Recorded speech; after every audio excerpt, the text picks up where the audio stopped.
बालुका महाविद्यालय नुआ कार्यक्रम उद्यापित बालुका उच्च माध्यमिक विद्यालय और बालुका महाविद्यालय पक्षर गत नवेम्बर मासरे समन्वित युव विकास उद्देश्य आरंभ होता नूतन उन्नत अभिलाष ओडिशा नुआ ओडिशा अंतर्गत क्रीड़ा सांस्कृतिक सृजनात्मक तथा समाज विकास कार्यक्रम उद्यापित होइछि। महाविद्यालय अध्यक्षा डॉक्टर कल्पना दासଙ୍କ सभापतित्व आयोजित उद्यापन उत्सव में मुख्य अतिथि तथा विशिष्ट समाजसेवी सौम्य शंकर चक्र, मुख्य वक्ता तथा प्राक्तन मंत्री डॉक्टर देवेंद्र नाथ मानसिंह, सम्मानित अतिथि भावे खोर्धा जिला परिषद उपाध्यक्ष गोपीनाथ महाराणा, बालुगां कॉलेज परिचालना परिषद अध्यक्ष प्रभास कुमार सुंदराय और मो कॉलेज संपादक विक्रम विषयी जोग देथिले। प्रारंभ में छात्री माने उभय स्वागत संगीत और चित्ताकर्षक स्वागत नृत्य माध्यम अतिथि मानक स्वागत जणाइबा परे अध्यक्षा डॉक्टर कल्पना दास अतिथि मानक उद्देश्य आनुष्ठानिक स्वागत अभिभाषण प्रदान सह उपढौकन प्रदान करी अतिथि मानक संबर्धित करथिले।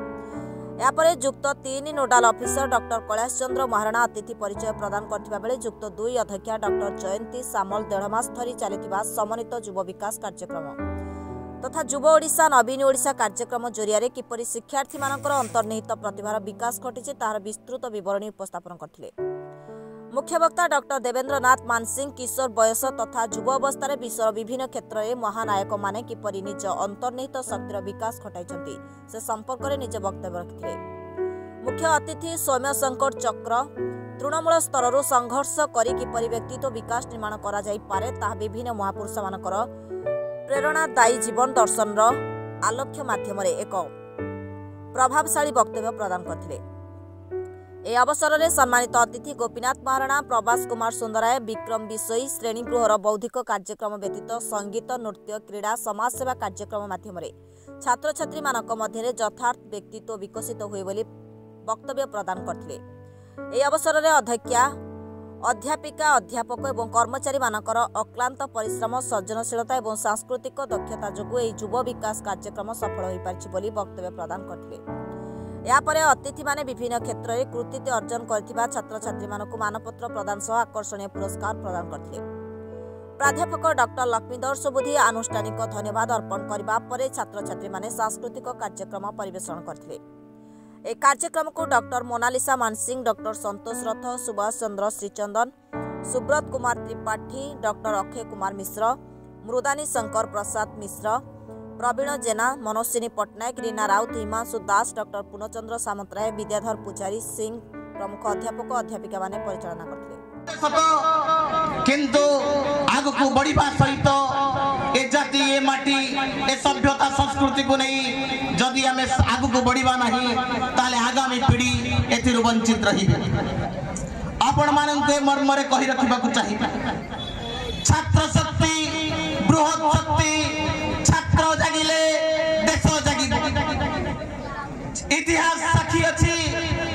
अतीत दिन मानकर जेते बेले धरा पृष्ठरे क्रांति आसीची विप्लव आसीची तार नेतृत्व एक छात्र संगठन नहीं सैति पई सदा बेले कहा जाए छात्र शक्ति को बृहत शक्ति। The student of today is the citizen of tomorrow. आज छात्र कालीर नागरिक जेभली भावे ए छात्र अवस्था रे आपण माने निजको सुधारिबे संभालिबे आपण मानकर भविष्य ठीक सही भली गठन हो। मॉर्निंग सोज दी डे सकाळ सूर्य ही निर्धारण करिता है दिनटी किभली कटिबो छात्र मानकर छात्र अवस्था ही मु देखुथिली अध्यक्ष महोदय कहउथिले 150 ऊर्ध्व ट्रॉफी अछि अनुष्ठान रो कृतकार्य होइथिबा पिला मानक पाहि निश्चित भावे कंपटीशन हेइथिबो प्रतियोगिता हेइछि किए कृतकार्य हेइछि कि अकृतकार्य हेइछि। कृतकार्य हेबा माने जे सर्वोच्च शिखर रे जो माने अकृतकार्य हेइचंती जानि रखिबा उचित failure is the pillar of success.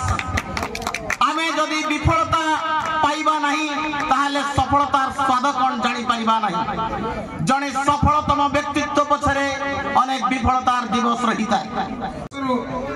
धन्यवाद जणेबी महाविद्यालय अभिभावक प्रतिष्ठाता सभापति आम समस्त पितृतुल्य डॉक्टर देवेंद्र नाथ मानसिंह महोदय को जे कि प्रत्येक कार्य सम्यक सूचना देवाक चाहिए। निश्चित भाव आम